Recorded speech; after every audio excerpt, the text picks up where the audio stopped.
welcome Tanglai. So গৱেষণাৰ বাবে কৈছোঁৱেই যে আমি এটা অঞ্চললৈ আহিছোঁ আৰু মোৰ পিছফালে আপোনালোকে এখন ব্ৰিজ দেখিছে। এই ব্ৰিজখন আজিৰ তাৰিখত প্ৰায় 500 বছৰ এই ব্ৰিজখনৰ বয়স হৈছে। এই ব্ৰিজখন যিমানটো দেখিছে তাৰ ওপৰত এটা পাৰ্ট আছিল। জয়ন্তীয়াৰ যি ডাঙৰ ভূমিকম্প, এই ভূমিকম্পত ওপৰৰ পাৰ্টটো অলৰেডি খহি গৈছে আৰু আৰ্কিঅ'লজি বিভাগে গভৰ্ণমেণ্ট অফ ইণ্ডিয়াই এই ব্ৰিজবিলাকক আচলতে আমাৰ ইউনেস্কো হেৰিটেজৰ কাৰণে প্ৰমোট কৰিব লাগে। আমি গৱেষণাত যিমানখিনি পাৰোঁ আমি উলিয়াই দিম আৰু কেনেকৈ সেইসকলে সেই সময়ত কাৰ্ভিং কৰি বনাইছিলে এইটো এটা বহুত ডাঙৰ ইতিহাস। আৰু জয়ন্তীয়া ৰজাৰ লগত আমাৰ টাই আহোমৰ এটা বহুত ডাঙৰ মিল আছিল। আমাৰ টাই আহোমৰসকলৰ লগত বিবাহৰ এটা সম্পৰ্ক গঢ়ি উঠিছিল। বৰগোহাঁই ইয়াত ৰজা হৈছিল এটা সময়ত। কিন্তু মই আপোনালোকক ডাঙৰ বস্তু এটা দেখাম, আৰু এখন ব্ৰিজত দেখাম। ইয়াতে নিয়ফি বুংফেৰ এটা ৰূপ পোৱা গৈছে, যিটো জয়ন্তীয়া ৰজাই আমাৰ আহোম ৰজাক এটা মান সন্মান গৌৰৱ দি এই স্থিতিটো কৰিছিল। কিন্তু এতিয়া দেখা গৈছে যে যিমান অ'ল্ড ষ্টনবিলাক খহিব ধৰিছে। একদম হেৰি নাই, প্ৰটেকশ্যন নাই। ওপৰত নতুন কনষ্ট্ৰাকশ্যন কৰিছে। এই ৰাস্তাটো যথেষ্ট দীঘল ৰাস্তা আৰু মই অলপ কোৱাৰ আগতে আমাৰ মাজত এজন দাদা আছে, বা ফ্ৰম জোৱাই। বা, please tell us something about the bridge.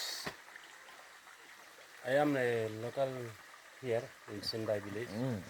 Our grandfather told us that the ancient Raja, Jaintia Raja, Yes. he make this route from Jaintiapur Jaintiapur to Nartian. Nartian, yes, absolutely correct. Because when he stay there in Jaintia, he favor with that Hindu people there. So he make that Jaintiapur as a summer capital. During winter, he stay there. Become a Winter, he stay there. yes. Because very cold there. Very cold there. Then he stay there in Jaintiapur. Jaintiapur. When summer came, very hot there. Then he went there in Nartian. Nartian. Okay. And that pond there, he take back when he go this way. Okay. So we already shown one pond. The king used to take baths in that That pond. one we cross there. Yes. So আমাৰ লগত অনুপ ককাইদেউ আছে। মই ককাইদেউ, আপুনি দুআষাৰ কিবা ক'ব নেকি? হয়, আমি যোৱা কালিৰ পৰা আমি এটা বিশেষ অধ্যয়ন উদ্দেশ্য লৈ পেলাই আমি এই অঞ্চলসমূহত ঘূৰি ফুৰিছোঁ আৰু আমি এইটো কিছুমান প্ৰমাণ পাইছোঁ যে তেতিয়াৰ জয়ন্তীয়া ৰজা আৰু আমাৰ আহোম স্বদেশীসকলৰ এটা সম্পৰ্ক আছিল। তাৰ এটা নিৰ্দিষ্ট প্ৰমাণ এখন যি ব্ৰিজ, আগতে আমি কৈছোঁ যে জয়ন্তীয়া ৰাজ্য বিস্তৃত হৈ আছিল এতিয়া বাংলাদেশ, যি জয়ন্তীয়াপুৰ এতিয়া বাংলাদেশৰ অধীনত।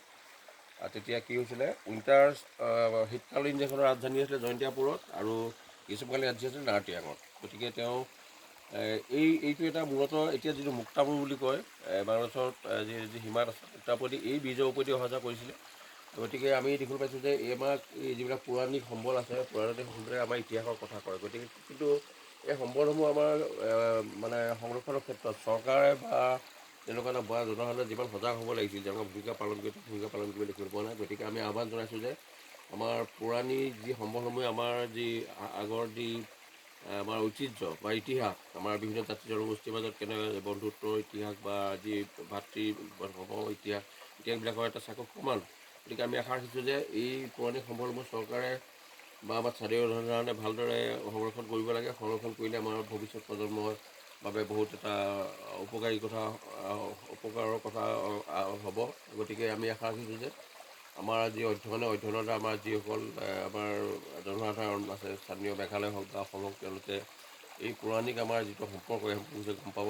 আৰু ইয়াৰ পিছত আমি আৰু এখন ব্ৰিজলৈ যাম, পুনৰ আমি জয়ন্তীয়া আৰু টাই আহোমসকলৰ যি সম্পৰ্ক, এই সম্পৰ্কৰ প্ৰমাণ আমি তাত নিশ্চয় দেখিম। নিয়ফি বুংফা। ধন্যবাদ।